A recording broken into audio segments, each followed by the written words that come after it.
What stood out for me was just how compassionate and engaging our staff were. They're so energetic, they're so compassionate about what they want to do to change their working environment and to make care better for the people that they look after. And the bit that I'm really focusing on is inclusive leadership, and about them wanting more visibility from leaders and wanting a more fair system. Visible for me means that people know who you stand for as a leader, what your values are, and they know that they're listened to, and that when they have a concern, we respond, and that when they've done something really great, we recognise and we celebrate that. It's a really hard job. Staff give up a lot of themselves when they come to work, and creating psychological safety, being able to raise concerns about how they're feeling and feeling safe in the environment they're working in, and that actually we respond as leaders is probably the most important thing we can create for our staff, because if we can create it for our staff, then they're going to give better care to our patients and feel empowered to do that as well. Birmingham's diverse, so it's important when people come into a hospital, they see the community they are from. As an Asian woman, I'm a diverse leader, and I'm really proud to sit round a board in that space, so that's really important to me. And I'm always conscious that we create diversity, but sometimes we're not so good on the inclusion element. And that means sometimes we can feel like we're ticking the box because we say, we've got diverse staff. But inclusion is celebrating that diversity and recognising that in absolutely everything that you do. So that celebration comes from reaching out to our communities and understanding where we've got it wrong. So we're doing quite a lot of work around that at the moment. I'm really proud of our women's hospital. We've got really highly skilled staff within our maternity units delivering that care. The people that we care for reflects a multicultural element of our population group.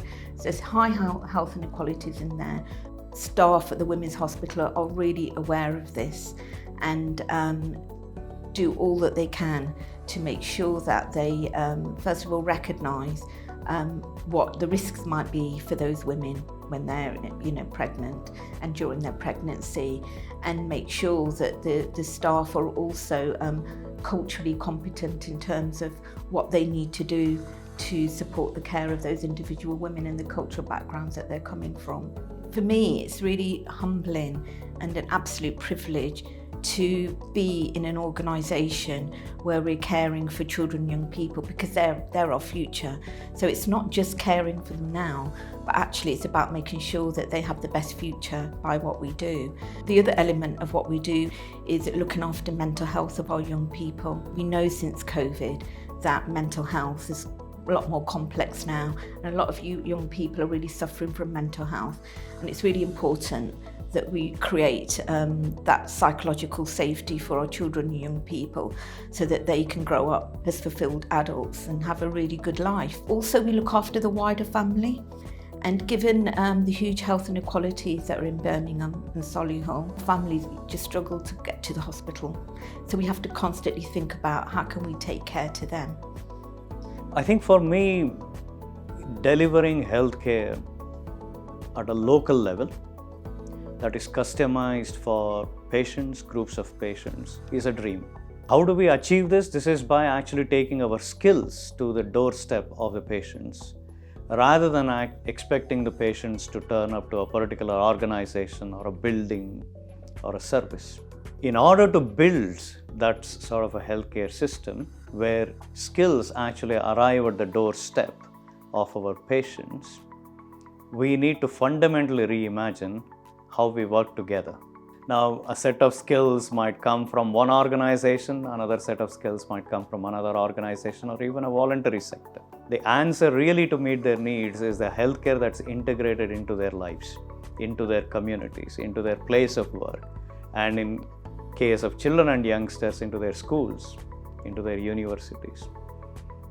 And we have to make healthcare easier to access for our patients. Although the technology might give us some of the answers, nothing will replace people coming together and working together. So one of the things that we've constantly struggled is that the staff are unable to work between organizations and through and across the system in a seamless way. One of the pledges, obviously, is to look at more integrated way of working in a seamless way, in a frictionless way. So there are a number of similar ideas that our staff could actually help us with. I would say to a junior member of staff that your voice is actually the most important because you're closer to the people that we care for. I'd also say to the junior member of the staff that you're a leader, because leadership isn't about a title. Leadership is about your values and what we're here to do, which is to make change. And when things are difficult or you come across something which is unfair, unjust or unsafe, then it's your responsibility as a leader to do something about it and make a change. And actually, if we don't hear your voice as somebody who's on the front line, then we're not going to be able to make this a better place to work in and a safer place to work in, and one where our patients and our families and our women, children, everyone we serve, our population group, get a really great service from us.